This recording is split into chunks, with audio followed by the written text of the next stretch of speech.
Welcome to this first video of Mathematics Part 1, Lesson number 4, Ratio and Proportion of Standard 9. In this first video, we are going to see what is a ratio and what are its properties. Okay, let's see first the example here given here. Say Maya and Soham, these are the two students, and marks scored by them are given in this table. That Maya has scored 16 marks out of 20, whereas Soham has scored 8 marks out of 20. Now if we want to do comparison between this, how can we do this comparison? Method number 1, that we can do comparison by finding difference, that is by doing subtraction.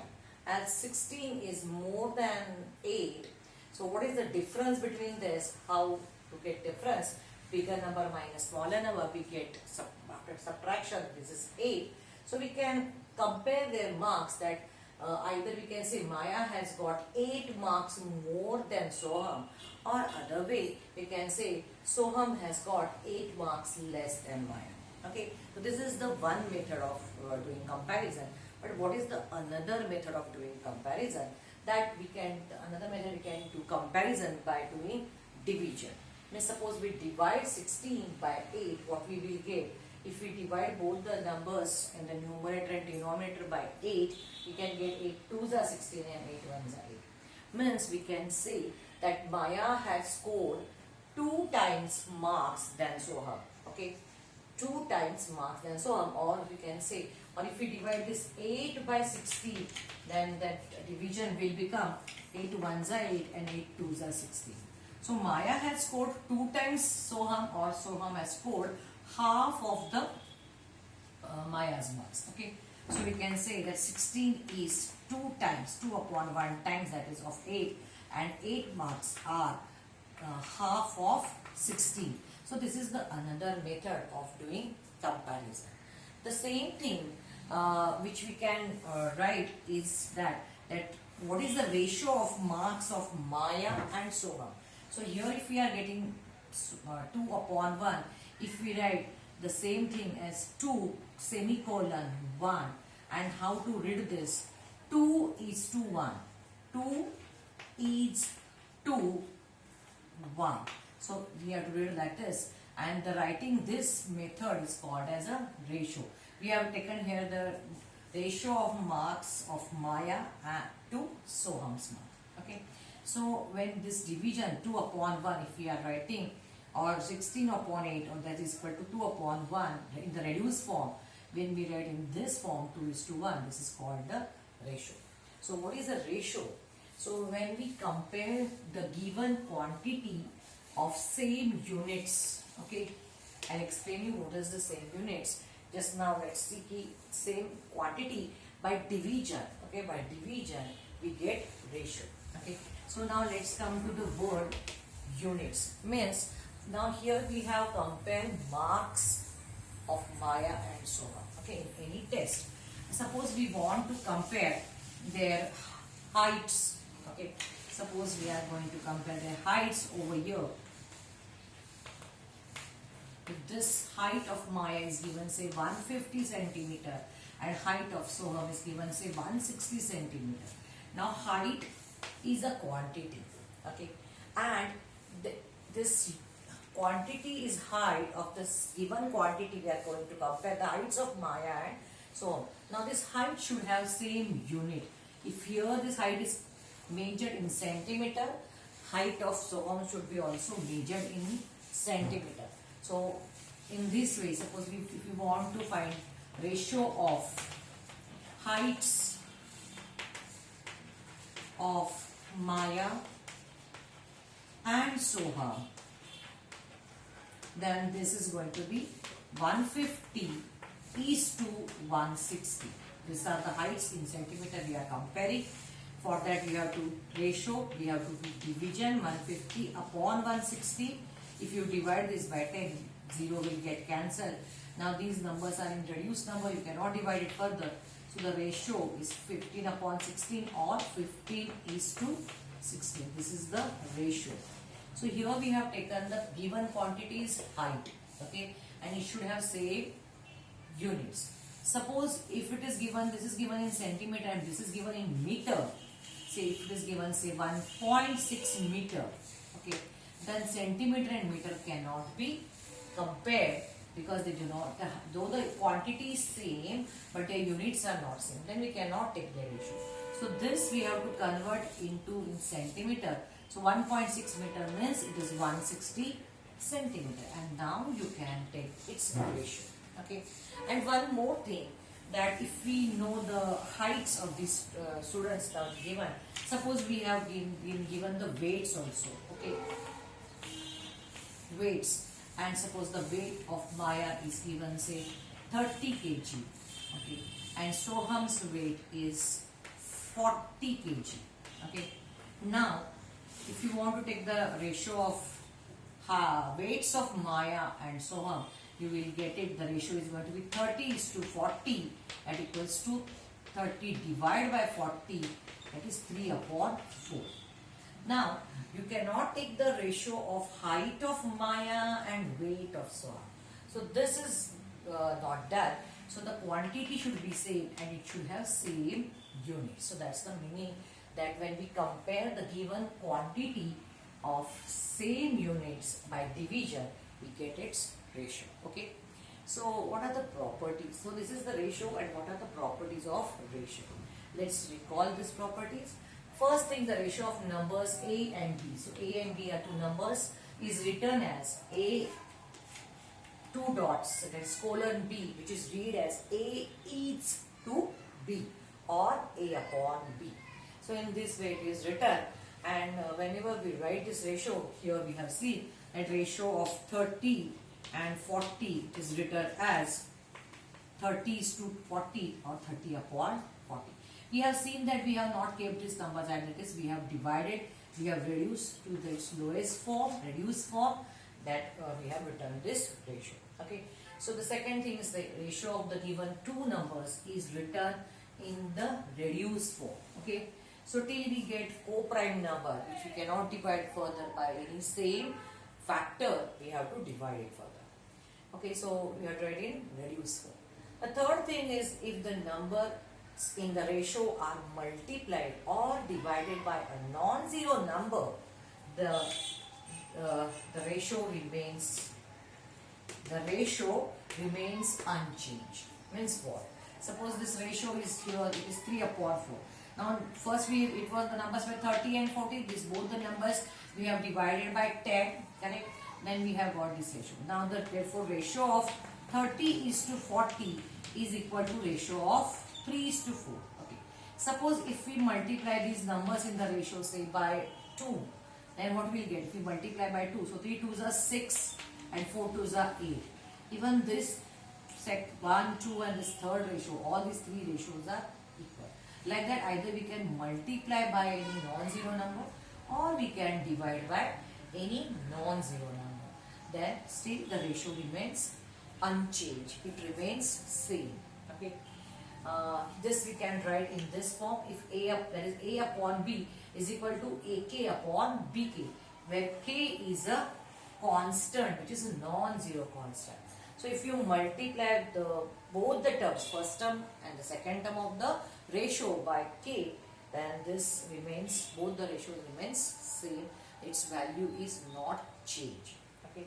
After this, if the second number of the ratio is 100, it is known as percentage. It's a symbol of percentage. Means here, if what is the, in this two numbers, the second number is 40. Okay. Second number is 40, then this ratio is not a percentage. But if we want to express in terms of percentage, so the second number should be 100. Okay. So let's see what is this. Suppose we have taken that the ratio of 30 and 100. 30:100. That is 30/100. Where the first term is 30, second term is 100. Such ratio where the second number is 100 or second term is 100, this is called as percentage. And how do we write? We write this as 30%. So basically percentage is nothing but it's a type of ratio where the second number or second term is 100. Okay, not only we can convert these numbers as percentage, we can convert any ratio into percentage. For example, now if we are taking this numbers of 30 is to 40, suppose this ratio if we want to convert into percentage, what we have to do? So 30 upon 40. Okay, so now to convert this denominator into 100, what we can do? Either we can first divide by 10, so we will get it 3 upon 4. So we have divided both the numbers by 10 and we have got this reduced form. Now if this number 3 upon 4, now we want the denominator to be 100. How can we get it 100? As 4 is a smaller, can we multiply by any number and the product of this can be 100? So if you think a little, or if you divide this 100 by 4, you will get 25. Means 4 into 25, or 25 fours are 100. So if you multiply this denominator by 25, the denominator is going to be 100. Of course, you cannot multiply to the denominator only, you have to multiply it to the numerator only. Because for the given a upon b, if you are multiplying here by any non-zero multiplier, you should multiply to the both. Then its value remains unchanged, correct? So if you multiply here by 25, the numerator becomes 75 and the denominator is 100. Now this is ratio as we got where the second term or the second number is 100. Now which can be written as 75 upon 100 means it is 75%. Okay. So this is one method of converting the given ratio into percentage. But this method is applicable for the numbers in the denominator which either by multiplication or division can be converted into 100 easily. Okay. But suppose if there is a number such that which is not can be multiplied or divided and can get 100 easily, what can we do? I will show this same numbers, but the second method is, this is method number 1 and method number 2, that if you take this ratio 3 upon 4, and if this 3 upon 4 both the numbers are multiplied by 100, okay, multiply by this 100, don't multiply and make it 400.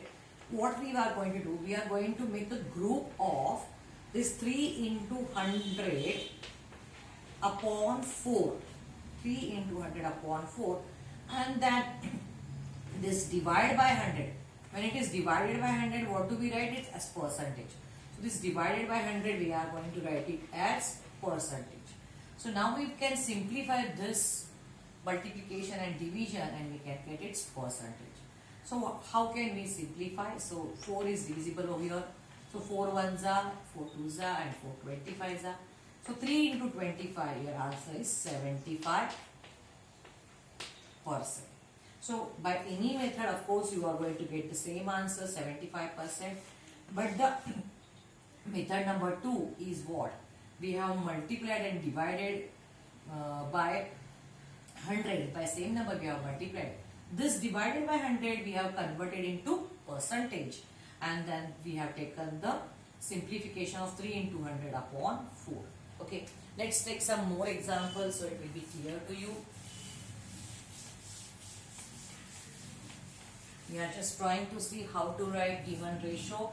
So here we are writing how to convert the ratio into percentage, that we have. Okay, so if the another number is, say if I take say 5 to 8, this ratio if you want to convert into percentage. So 5 upon 8. Now 8 is not divisor of 100. So what we can do? So we can multiply this by 100. Now upon 100, instead of writing here upon 100, we can write here directly percentage also. So here when we are multiplying the given ratio by 100%, it means we are multiplying by 100 as well as to the numerator as well as in the denominator also. And in the denominator 100, whatever we have, that is converted as sign of the percentage. So if you simplify this thing, okay, so 8, if you divide this both the numbers by say 4 twos are 8 and 4 25s are. So here you will get 25 into 5, that is 125 divided by 2 percentage. Okay, so 125 upon 2, that is 2 6 are 12, 2 2s are 4 0.5, 62.5%. So this is your conversion of given ratio into percentage. Okay. So percentage is nothing but it is ratio. So what does this mean? This mean is 62.5 upon 100. So upon 100, this upon 100 is converted as percentage. Okay. So this way we can convert this given ratio into percentage. Okay, this is the easier method. Okay. Okay, if we want to do vice versa, means now if you want to convert the given percentage into ratio, so how can we convert this given percentage into ratio? Okay, so if it is say 80%, okay, what does 80% mean? So 80% means 80 upon 100. Percentage is a form of a ratio where the second term or second number is 100. So after getting this, you can use the reduced form, divide by 10, you get 8 upon 10. 8 upon 10, again now if you divide by 2, you get 2 4s are 10 and 2 5s are, sorry, 2 4s are 8 and 2 5s are 10. So this is, ratio is going to be 4:5. So when you convert the given percentage as numerator denominator form, its reduced form, you can get its ratio. So in this way, we can convert the given ratio into percentage as well as percentage into ratio. Okay. Now the last property of the ratio is that the ratio of two quantities has no unit. Okay. Means we have seen that example that we have taken the ratio of heights of Maya and Soha. We have got that ratio, height is 3:4, okay, or weights, whatever, 3:4. But that 3:4, that ratio, whatever the numbers in the ratio, they do not have any units, say centimeter or meter. So ratio, this number has no unit. It is unitless. Okay. So these are the properties of ratio. So in this video, we have seen what do you mean by ratio and what are its properties. We have seen certain convergence of ratio to percentage and percentage to ratio. In the next video, we will solve sums based on this from given practice set 4.1. I hope you have understood this. If you have understood this, please like, share and subscribe. And if you are not yet subscribed, please subscribe the channel. Do not forget to press the bell icon too, so whenever I will upload a new video, you can get its notifications. Thank you.